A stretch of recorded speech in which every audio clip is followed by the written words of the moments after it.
Every year, these 40-year-old oak trees get a trim, and it's not a quick job. This is a multi-day project with a lot of branches and even more cleanup. Over the years, I've figured out what actually saves time and effort and which tools make the biggest difference. In this video, I'll walk you through my process and take a closer look at the wood chipper and mini chainsaw I rely on to get it done efficiently.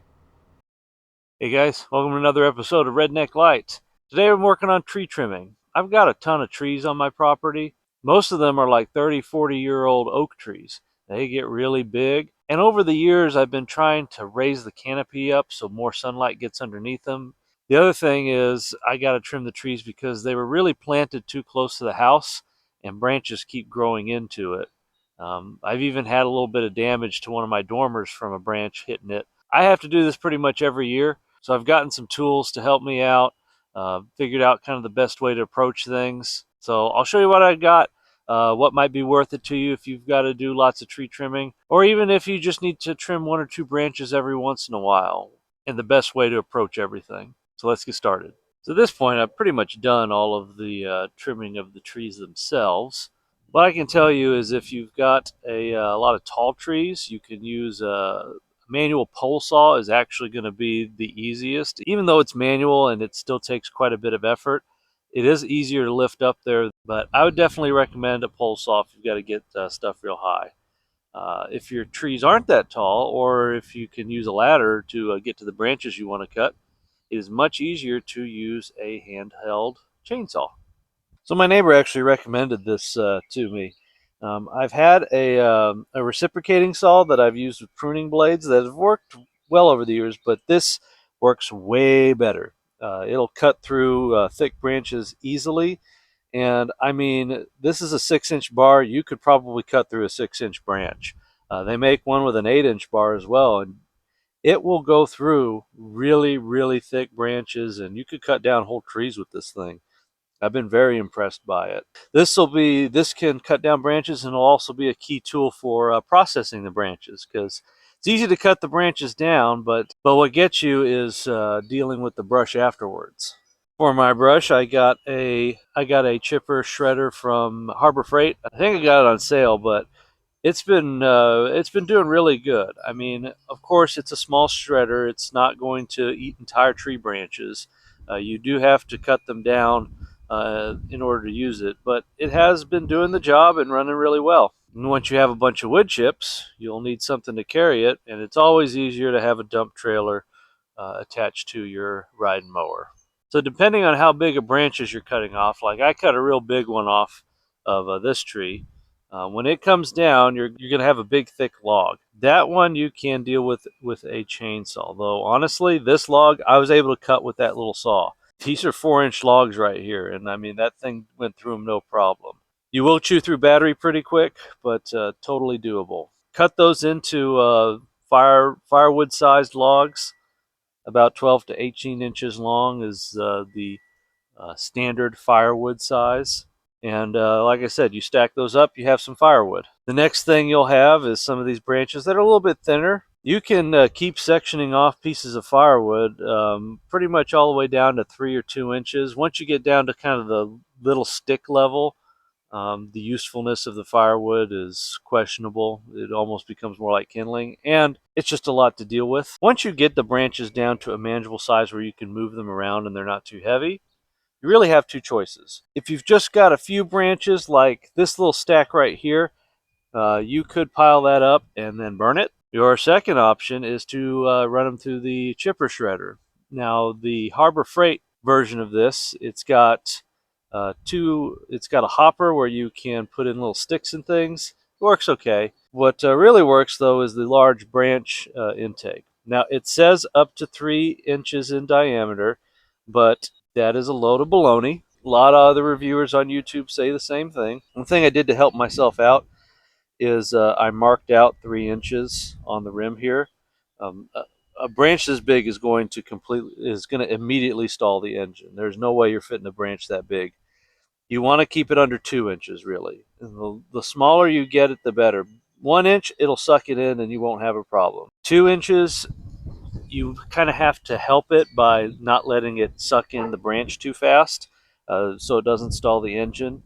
but it can definitely take 2 inches. And I wrote them on here. This is a 1/2 inch. This is the biggest size you can put in the hopper. It's really just good for sticks and leaves and things. And all you got to do is, if you're not sure or you have trouble eyeballing it, just put the stick on top of this and then you'll be able to tell. Then anything that's left, little tiny sticks and things, you toss them in the hopper, or again, you just have a little burn pile. So I've got all my branches down here, and I'm going to work through going through all of them, making some pieces of firewood and sticks that are small enough to run through the chipper. Another thing to keep in mind is the chipper can't really handle V branches. You need to have really almost straight branches. So if you've got any bigger pieces that have bigger branches on them, just cut off the end so it's mainly a straight branch. If there's bends in it, as long as they're like smaller bends, and even these pieces up there, this will get crushed as it gets sucked into the hopper, so this shouldn't be a problem.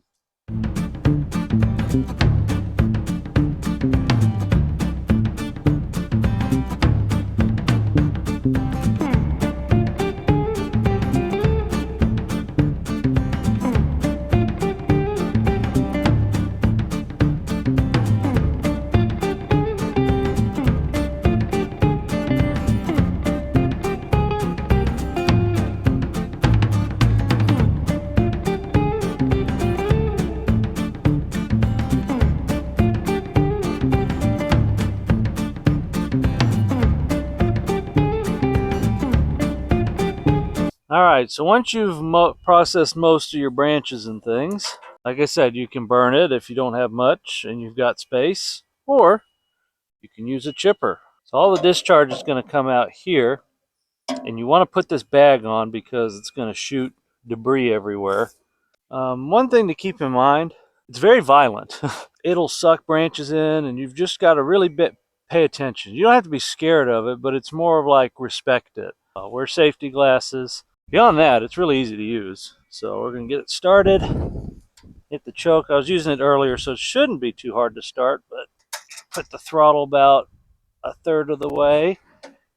Make sure it's turned on.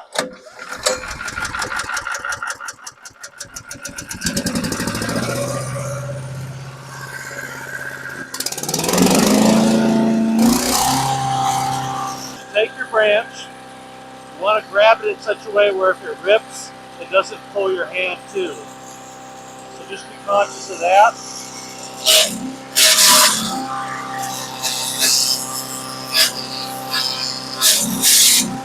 You can push the last little bit in. Yeah.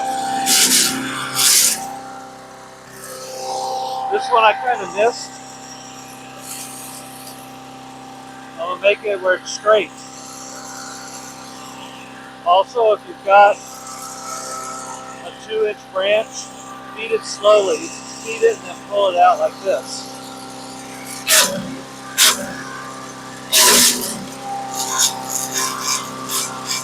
That way the engine doesn't stall.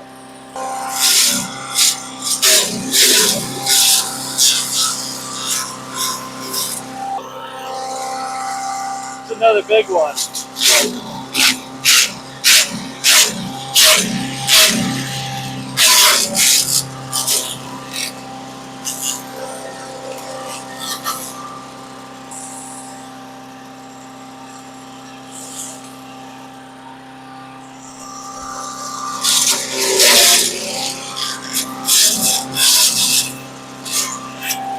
With a branch full of leaves.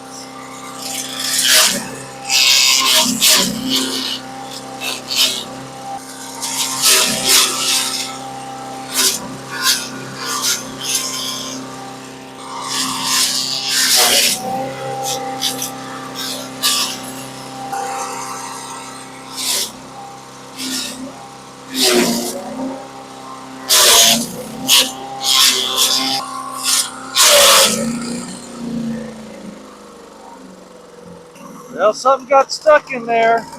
Well, good opportunity to show you how to fix it. You got it shut off. You also want to pull the spark plug. It's more important on this because they always tell you to remove the spark plug, because if the cylinder's still hot and there's still a little bit of gas in it, sometimes it can backfire or fire once while you're working on it, which would be a bad thing. Looking in here, I'm not seeing anything super obvious yet. There's a convenient little plate back here. You just take 3 bolts off. You can get jams out of it. Ah, no, I just remembered. It's out of gas. That's why it stopped. So let me get some gas. I don't think it jammed at all. You got one of them safety cans, which is what this originally was, and you're tired of it leaking everywhere. They sell these spouts by themselves on Amazon, and they give you a little drill bit and a little vent here. So that'll work like a normal gas can. It's a lot easier to not spill fuel everywhere. Also, you need to remember when you're done using this, any gas left in here, you need to add some fuel stabilizer so it doesn't go bad.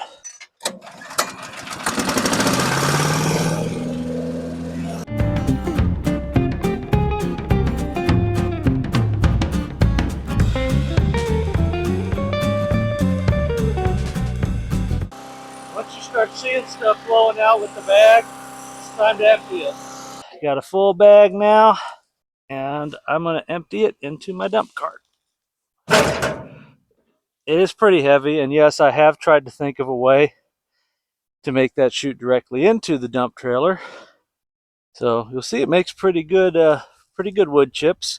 The leaves, it kind of sort of gets through, and there will be some sticks left, but overall, not a bad mix. What I'm going to do is, these are fresh wood chips, so I'm going to put them into a pile, let them sit for a year or two, and then they'll make really good mulch.